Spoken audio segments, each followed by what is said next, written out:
Good evening.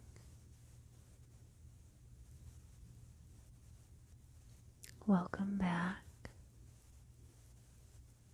If you are new to this channel, I have been reading verse by verse and chapter by chapter in the New American Standard Bible.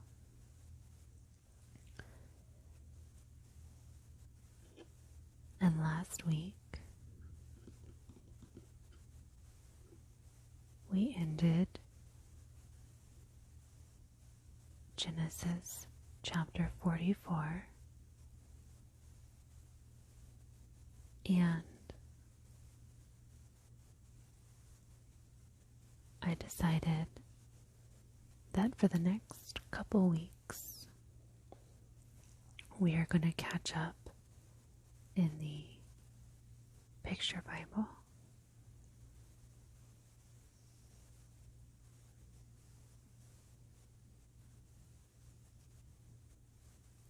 So, in the Picture Bible, we left off right here.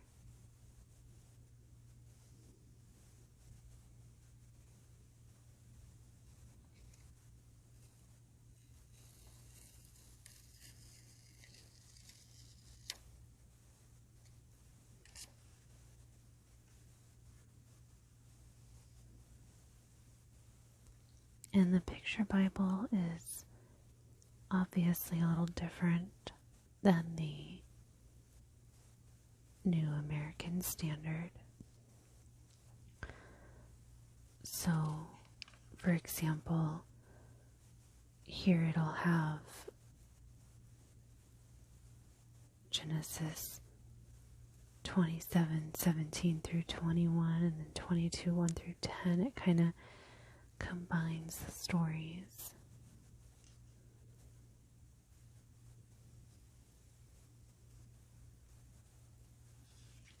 So, like I said, over the next couple of weeks, we will read up until about Genesis chapter 44 in the Picture Bible. And if you want to go back and see the previous readings in the Picture Bible, those are on my channel as well. And like I said, we left off right here. So this is where we'll pick up.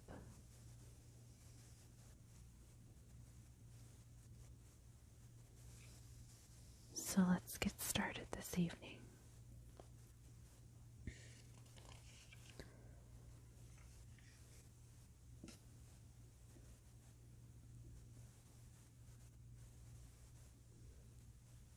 Early one morning,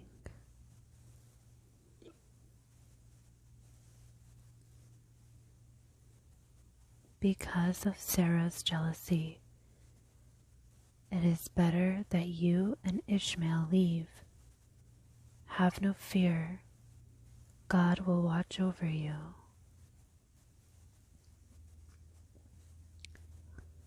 Day after day, they wander through the burning sand. One fear pounds in Hagar's mind. Will the water hold out till we find an oasis?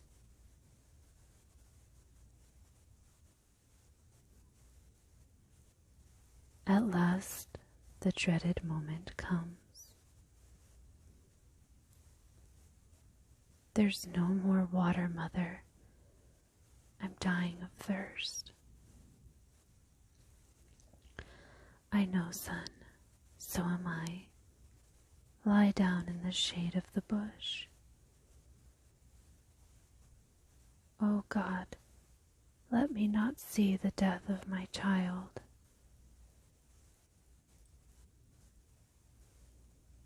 Test of faith from Genesis 21:17 through 21, 22:1 through 10. Dead, tired, and choking with thirst, Hagar turns her back on her son Ishmael. She cannot watch him dying. Suddenly she hears a voice. It's God saying, "Lift up the lad, for I will make him a great nation." Hagar starts toward her son and sees a spring nearby. "Water, we will not die, O Ishmael, God has saved us."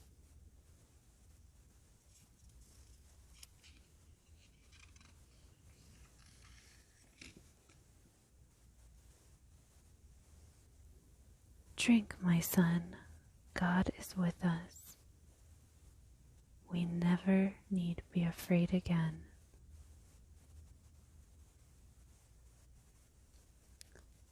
Knowing God is with them, Hagar and Ishmael continue their journey to a place in the wilderness where they build a home.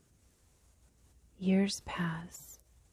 Ishmael marries an Egyptian girl and becomes the head of a great desert tribe. In Abraham's camp, the years pass swiftly too. Young Isaac proves himself a worthy son of the tribe's great leader. "He stole my staff."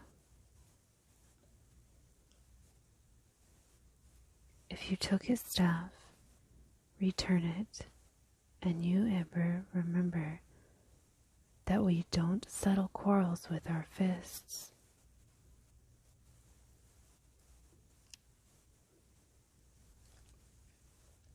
"Isaac will make a good leader for our tribe." "Yes, but why is Abraham taking the boy on this sudden journey?" "Abraham acts as if he doesn't want to go." Abraham is stunned, for as a test of faith, God has told him to sacrifice his son. The whole camp wonders as Abraham and Isaac set out. And as they near a mountaintop, Isaac's curiosity grows. Something's wrong. This isn't how we usually do it.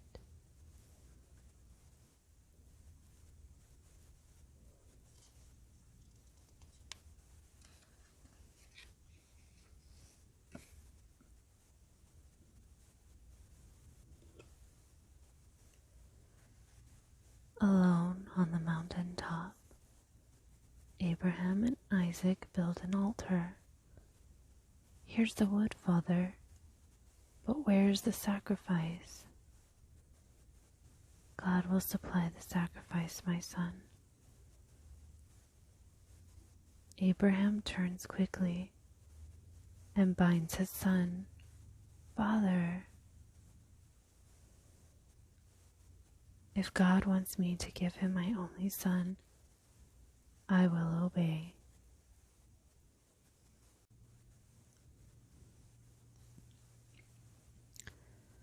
Abraham, man of faith.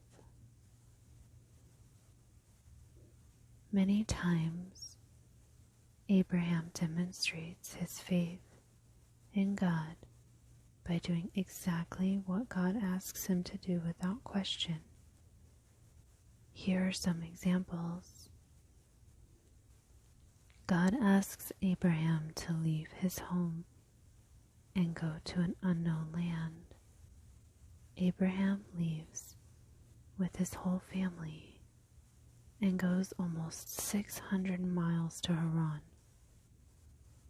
Abraham wants an heir. God promises him as many descendants as there are stars. He believes God even though it doesn't happen right away. At age 100, God gives Abraham Isaac. There are 8,000 stars visible from Earth, but at any one time we can only see about 2,000. God asks Abraham to sacrifice his son. Abraham prepares to do that, but God supplies a ram at the last minute. Abraham lives 175 years. Isaac lives 180 years. Abraham is thought of as the father of the Hebrews.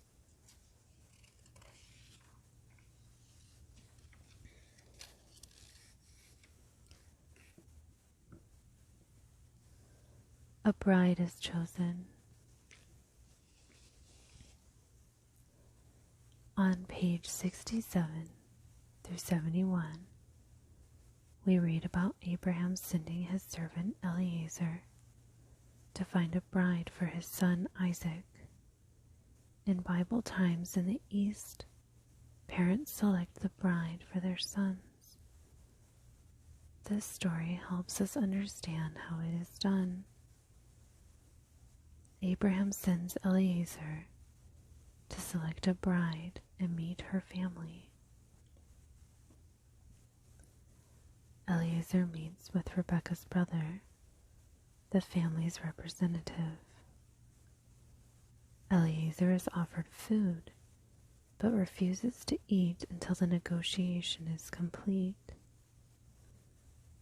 Eliezer gets permission for the bride to marry, and then a dowry amount is set.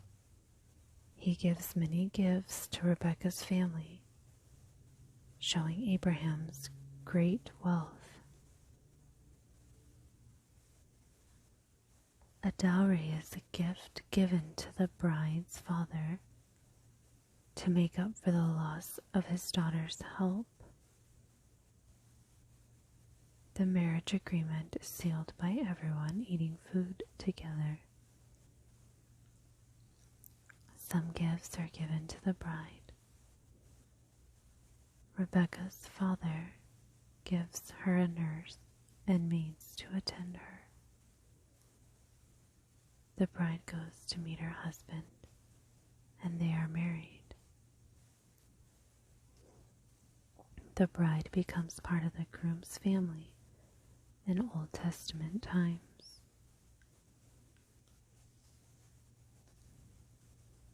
Secret mission to Haran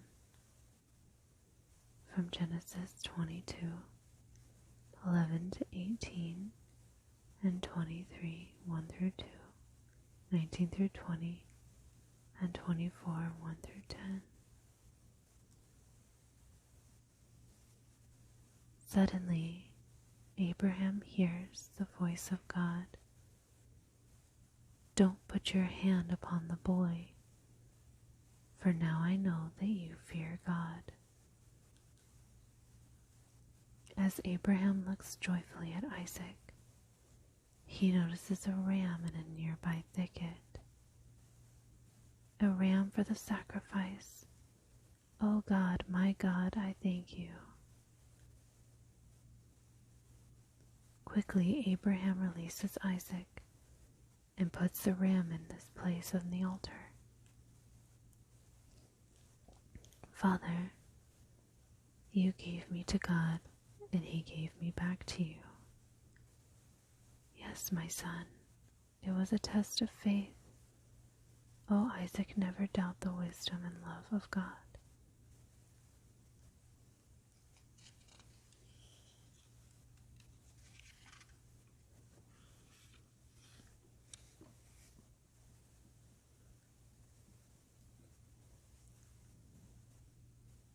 With joyous hearts, Abraham and Isaac give thanks to God, and Abraham hears God's promise. Through you, all nations of the earth shall be blessed. On the way home, Isaac walks ahead and alone. Through his mind flash scenes of the day. He can still feel the ropes that tied him on the altar, see his father's dagger, feel the joy of knowing he would not be killed. Sarah rushes out of the camp to greet them. "Isaac, my son, what happened? You left here a boy. You have returned a man like your father, strong, tall, and wise. From my father I have learned the cost of faith, and from God the reward." In the years that follow, the tribe of Abraham prospers. Then one day sad news spreads throughout the camp. Sarah is very sick. One evening, Abraham appears at the door of his tent. The camp grows quiet, and like a man in a dream, he tells his people Sarah, his wife, is dead. Sarah is buried in a cave at Machpelah, and the whole tribe mourns her death. Isaac is going alone into the wilderness to mourn for his mother. It is well, he must conquer his grief. One day, Abraham calls his most trusted servant to him. "Before I die, I want to see my son happily married to a woman of my own people. Go to Haran and bring back a wife for Isaac." Abraham's servant gathers a long caravan. He leads it across the desert and finally reaches the city of Haran, where Abraham's relatives live. What a big city! How will I ever find the right wife for the man who will one day be chief of our tribe?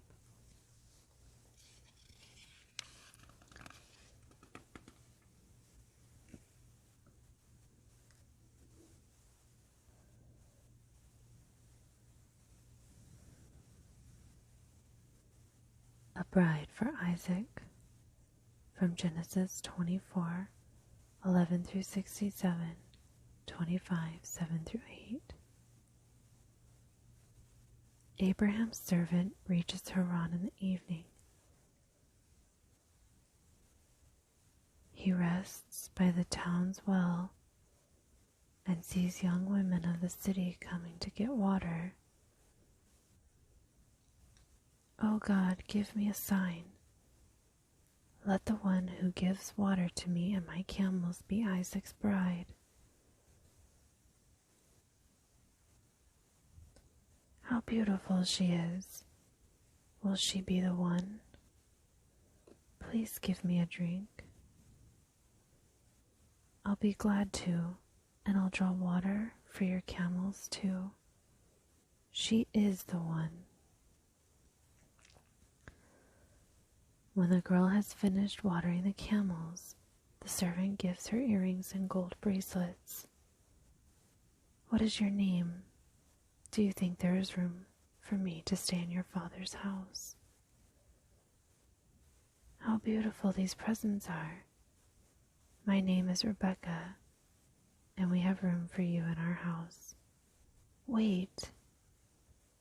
Rebecca runs to tell her family.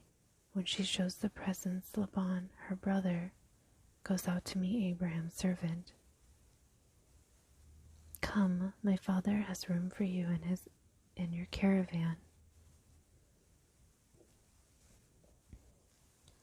Abraham's servant tells who he is and explains that God has chosen Rebekah to be the bride of Isaac, son and heir of Abraham, her great uncle.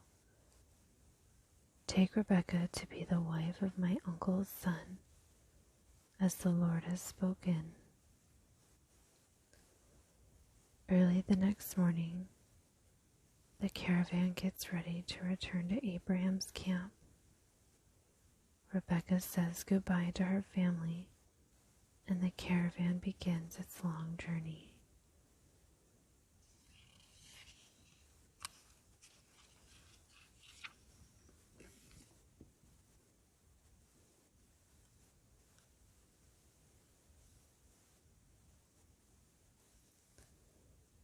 Days later, the caravan nears Abraham's camp. Rebecca wonders, what will Isaac be like? Tall and strong, like a chief's son?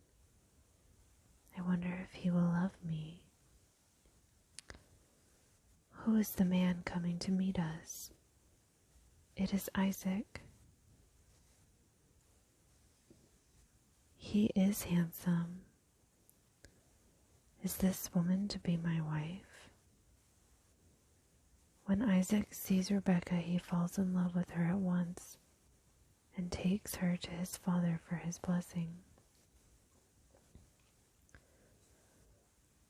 May God, who has guided me, guide you, my children. Serve him always.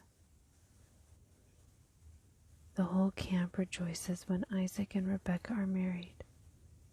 Long life and happiness, shout the people who know that someday Isaac will be their chieftain. Years later, they rejoice again when the twin sons, Jacob and Esau, are born to Isaac and Rebekah.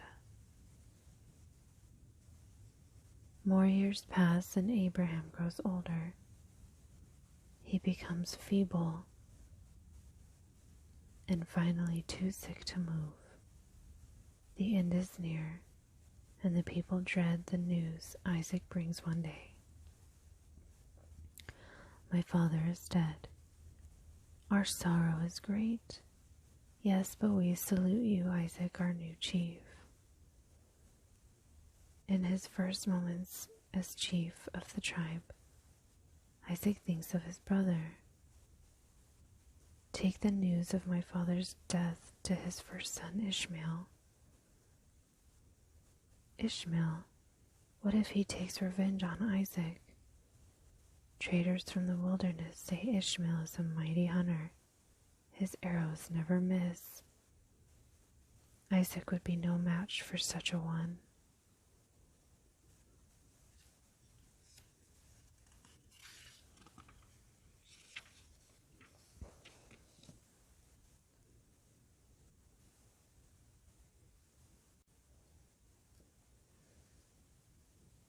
That concludes our readings for this week.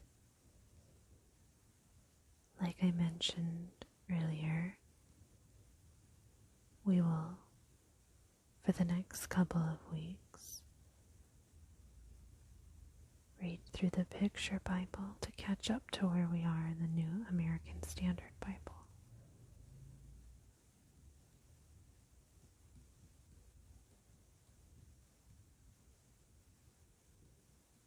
I look forward to seeing you next week.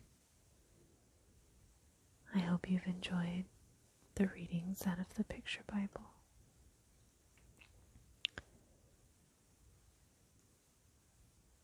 Have a wonderful, blessed weekend and a good night's rest. Sweet dreams, my lovely.